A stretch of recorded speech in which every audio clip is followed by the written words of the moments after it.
So as Lloyd mentioned, we are a growth marketing platform, and we basically help businesses run market campaigns online, from creating landing pages, pop-ups, contests, and so forth, all the way to marketing automation workflows to automate the processes behind it.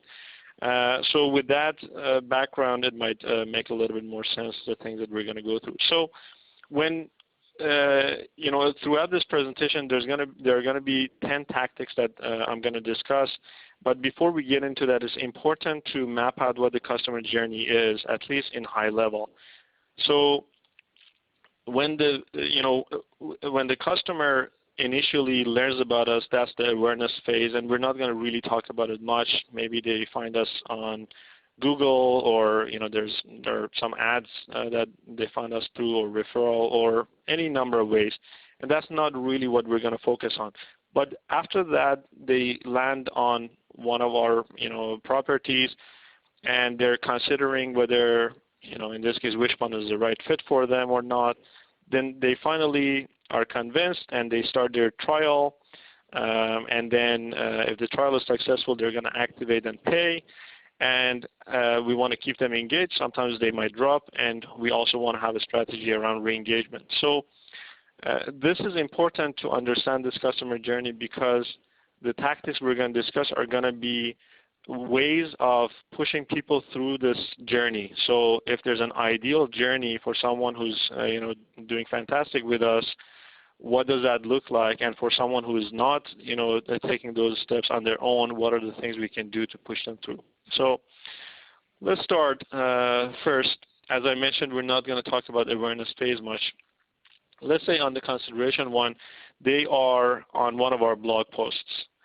So they search for Instagram contest examples, and this is the first time they're learning about Wishpond. They get to one of our blog posts, and now the tactic number one is we want to personalize our call to action to them based on what their interest is. So as I mentioned before, Wishpond is for running marketing campaigns, but that could mean different things to different people. So one person might be interested in running an Instagram contest, another person might be interested in setting up marketing automation campaigns, and another person might want to run a Facebook contest. So in this case, if we tell them that generic message, the chance of them converting is going to be quite low. So instead, we learn what their interest is, and we hit them with a call to action that is specifically about what they care about. So in this case, run your Instagram contest for only $69, let's say. So similarly, if they had arrived on another one of our blog posts, let's say, and this one is 7 Facebook contests and promotion ideas with examples. So in this case, the message or the call to action that I showed you in the previous slide is not going to make a ton of sense. They're not going to convert because it's about Facebook contests. So then we personalize the call to action to be create your Facebook contest. And the examples I showed you right now are pop-ups, but this can be done with personalization on the page. It could be call to action buttons that you have could change. The messaging could change. The form could change. But what is important is to really map out why people come to you and recognize that not everyone is coming to you for the same reason, and personalize accordingly. So that's a number one tactic that we want to discuss. Second one, okay, so those are just how you can do that. We can skip through that. Second one is another thing that we do at Wishpond is we have some criteria for who we consider to be a hot lead, someone who's very engaged with us. And that person who's a hot lead, we want to kind of incentivize them to start with us on a trial basis faster. So if we can give them some kind of special offer or give them a nudge or anything we can do to push them through that would be great. So our criteria for someone who's a hot lead is someone who's viewed our pricing page at least 3 times, who have viewed other pages of our website at least 10 times. They've downloaded one of our guides or ebooks or infographics, and they haven't upgraded yet. So this person clearly is quite engaged. So what is preventing them? So then the action we want to take, and what you're seeing on the left-hand side are basically the marketing automation workflows that we've set up for ourselves. If someone is this hot lead, then we want to first set an attribute hot lead to be true, so that in the future we can also use that and know that this person who is with us right now was a hot lead at some point, and then send them an email with a special promotion. So that would be quite effective. And then the other thing that we could do, we could also even, in this case we're saying, they downloaded the guide and we have their email address, but if we didn't have that and they were still anonymous to us, they were just a visitor, we could just change that second step of send automatic email. Instead of that, we could say pop-up, launch a pop-up next time they visit any of our pages with this special offer. That would also work for someone who's anonymous. So that's the second tactic we wanted to discuss. Now, the third tactic is, okay, people are coming to us for different reasons. If we recognize that, we need to track it.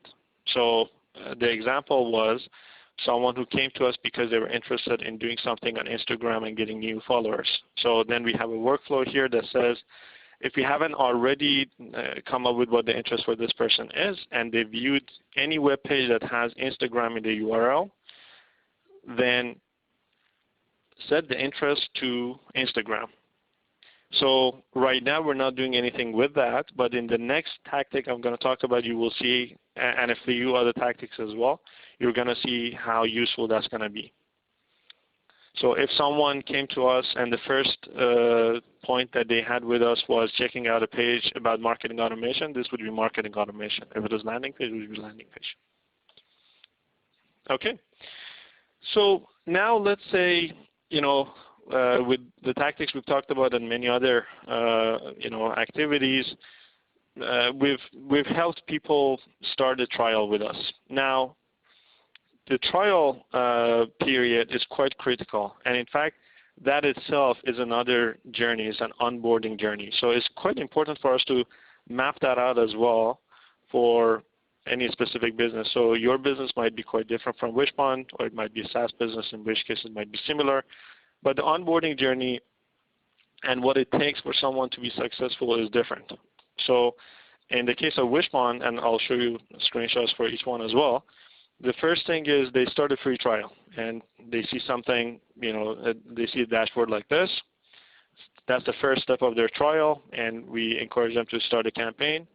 Then the next step for someone who is on the right path would be to start creating a lead capture page or form or something like that, so drafting the first campaign. And for someone who's successful, the next step would be, well, actually publish it, because a lot of times someone might just draft something, but they never publish it. Obviously, that's not an ideal onboarding journey. They could drop easily. So, okay, so start a trial, drafted a campaign, published the campaign, and then after that, if they publish a campaign, but they never actually get any leads, or they don't get sufficient number of leads, they would still drop. So the next step would be they got leads, and again, sufficient number of leads. In this screenshot, I'm showing one lead, and that's not going to be enough for them to feel motivated to continue. And then if these things happen, then they get activated. Why is mapping this out important? Because then we can look at each step and we can say, what is the conversion rate from started the trial to drafting the campaign? Let's say that's 95%. What is the conversion rate from drafting a campaign to publishing? Let's say that's 60%. Oh, okay, so 40% of people are dropping on that step. We need to do something with behavioral marketing or campaigns to first of all find out why that is, and then push them through and resolve their problems. Similarly for the rest of the onboarding journey as well. So now let's talk about tactic number 4. So tactic number 4 is, I've started my free trial. Now we want to send them a welcome email based on their interest, personalized one. So it is important for us to make contact with them within the 48 hours of them starting and clarify our value proposition, be as specific as possible, have clear call to action for them, and our message and everything should be related to what they care about, not what we think we are. So the workflow would be quite simple. The condition is that they've signed up, and the actions are wait 10 minutes or something, and then send them a welcome email. So nothing fancy, and wait that 10 minutes just because the email we're going to send them is not going to look like a marketing email. It's going to be a very plain email that makes it look as if someone hand drafted it. They really cared, put in the time to write you something specific, and that has more chances of opening and taking action or replying to that email. Now, if we didn't know their interest, the email would look something like this: that, hi there, we're excited you've joined, and if you have any questions or you basically want to learn how to get started, you can join one of our demo sessions. And if you don't want to join that demo session, here's a link to Wishbone Academy where you can look at a lot of how-to videos and tutorials on how to get started and make successful campaigns.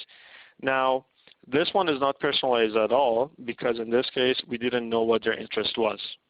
But if we do, what makes it powerful would be something like this.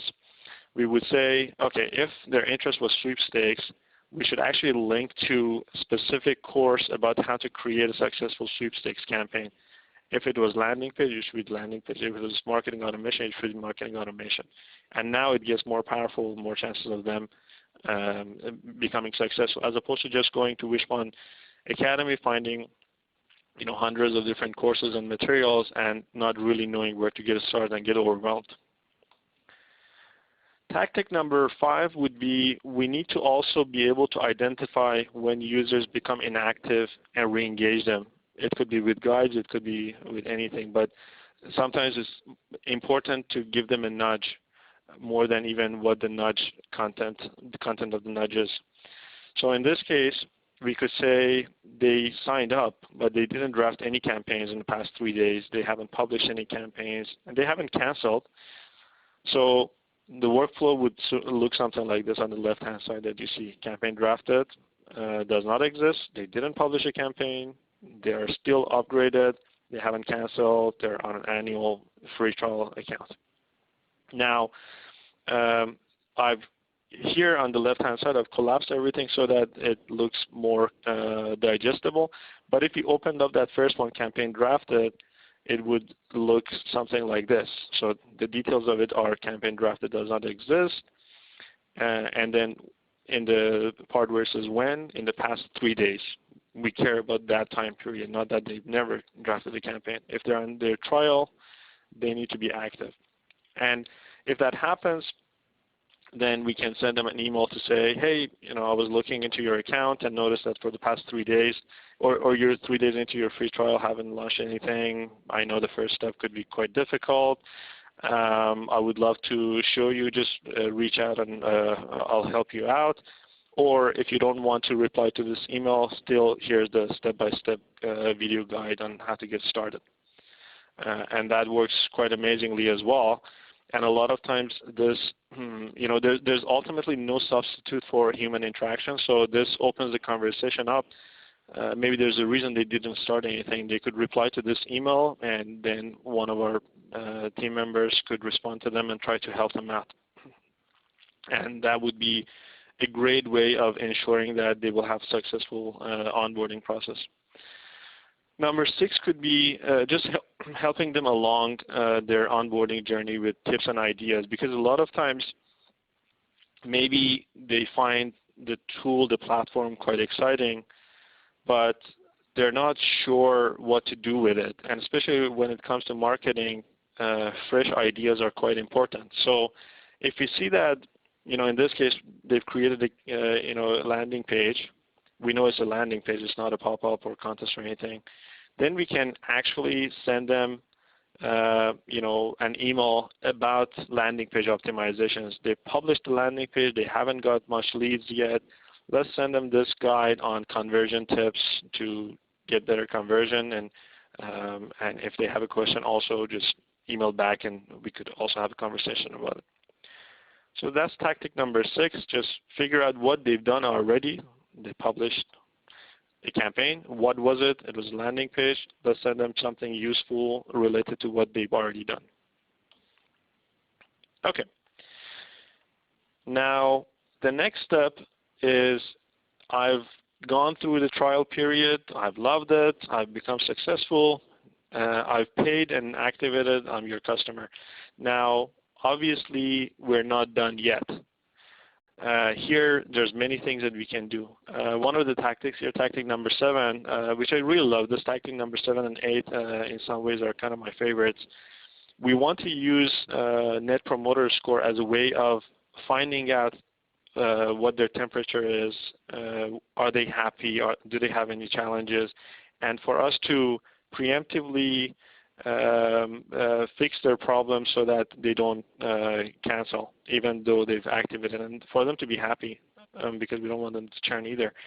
So Net Promoter Score, there are many tools for setting it up. One of them is called Status Meter. That's the one we use, but there are many different ones. They're not that complicated. So after a while that someone has joined us, we prompt them with this in the dashboard. How likely are you to recommend us to your friends and colleagues? And they can, it goes from 0 to 10. 10 is the rightmost one. 0 is the leftmost one. And if they say anything between 0 and 6, we know they're not happy. And if they say 8 and if they say 9 and 10, we know they're happy. They're quite likely to stay with us and tell friends about it. And regardless of which of these boxes or these circles they go with, we still want to ask them, what could we do to improve? We want to know, even the ones who are happy, what do they think we need to improve? And the ones who are not happy, why are they not happy? Now that we've captured that information, and a lot of people use Net Promoter Score tools, they're very simple tools to get insight into what's going on. But what makes this tactic number 7 powerful is building it to be part of your process. So what we do at Wishbone is we have a workflow in automation that says if they've answered the Net Promoter Survey and the score that they gave us was less than 6, then send an email internally to one of our staff members entitled Unhappy Customer Email. So we know they're not happy, but we're not going to send them a canned email because we don't know why they're unhappy. That part of it is they put it in free form text. So we send all of those details to someone within the team. They'll look at that and say, oh, this customer is unhappy because of billing issues, or this customer is unhappy because they don't know how to promote their campaign, or they're unhappy because they have challenges with WordPress or whatever it is. Then our team member can reach out to them and say, hey, thank you very much for rating us and telling us how likely you are to recommend us. I noticed that you have some challenges with publishing on WordPress. Would you like to get on a call? I would love to resolve your issue. And that would be a great way to prevent them from churning and really delight them. Now, the flip side of this is there are people who are very happy, and that brings us to tactic number 8. So what do we do with people who've said 9 or 10? That's the level of happiness and likelihood of recommending us to other people. What do we do with them? Well, in that case, we really want to encourage word of mouth. So again, similar workflow. They've answered the Net Promoter Score survey, and they have said the score is more than 8, basically 9 or 10. In that case, we wait 30 minutes because we wanted to look as if someone hand drafted this. We want it to look personal. And then we send them an email to say, hey, thank you very much. Really appreciate it. Do you mind leaving us a review or something? So basically, these two tactics number 7 and 8, one is when people are not happy with our service or product, we want to learn about it and we want to fix it to delight them. And number 8 is when they're delighted, we want to amplify that. We want them to talk about it with other people. Now, tactic number 9 is for whatever reason they've canceled, and that's not the end of the story. We still need to see why they canceled and what can we do and which ones we can bring back. So on our cancel page, we have a free-form text box that we ask them, can you tell us why you're canceling? And that's a required field. You need to tell us why you're canceling. But unlike a lot of other companies, we don't have a lot of drop-down options for you to pick from. because we really want you to put it in your own words, and we don't want you to pick just whatever option is in front of you first.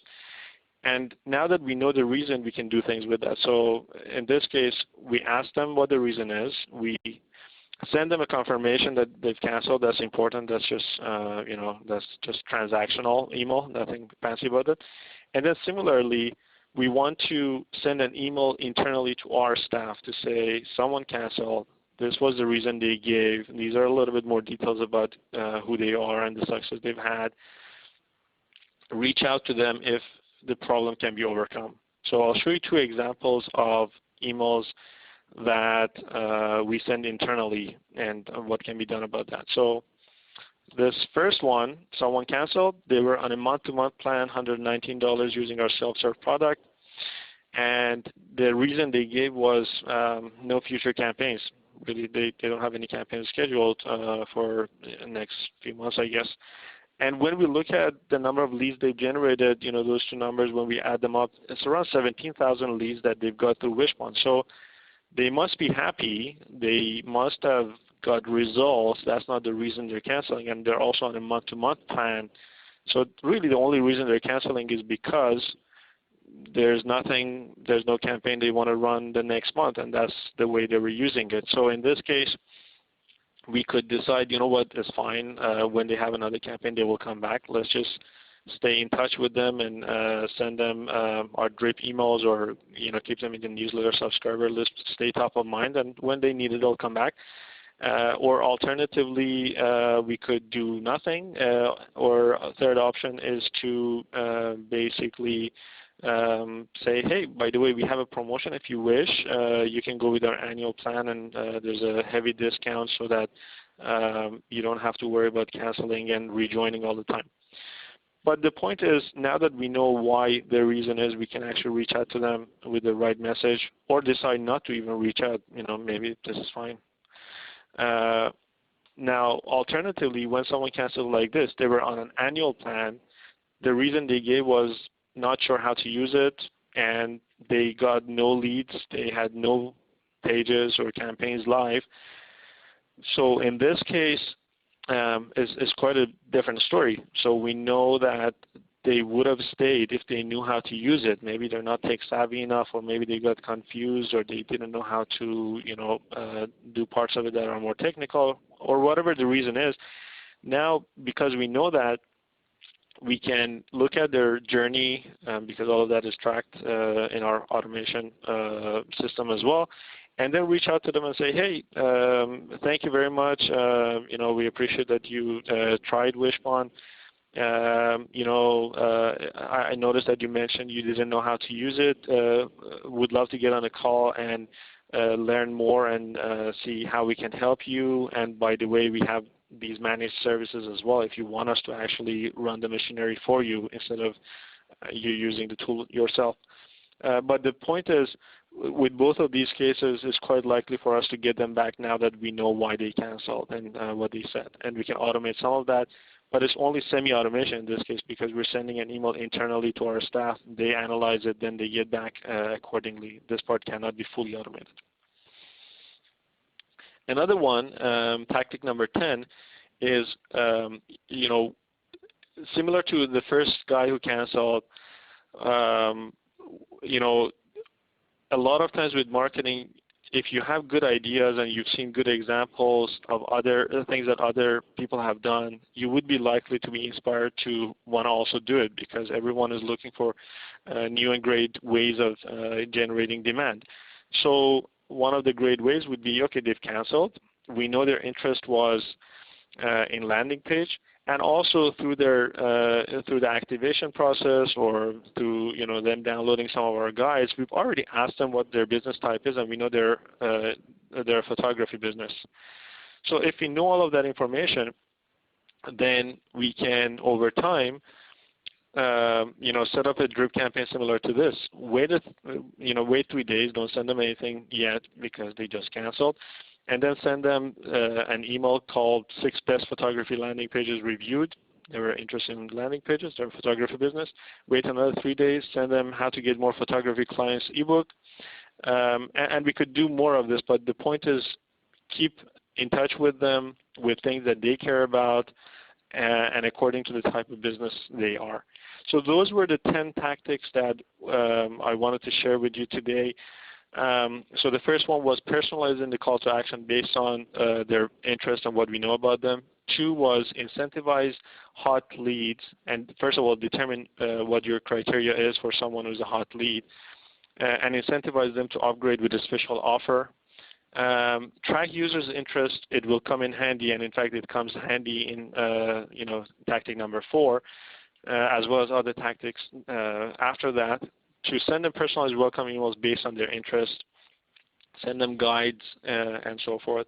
Identify when they become inactive and re-engage them with helpful guides, and help them along the way with tips and ideas, again, related to the actions they've already taken. So in that tactic, we actually knew that they are creating which of our products they're using, so the tips and ideas can be related to that. If they're just generic tips and ideas, that's not going to do that well.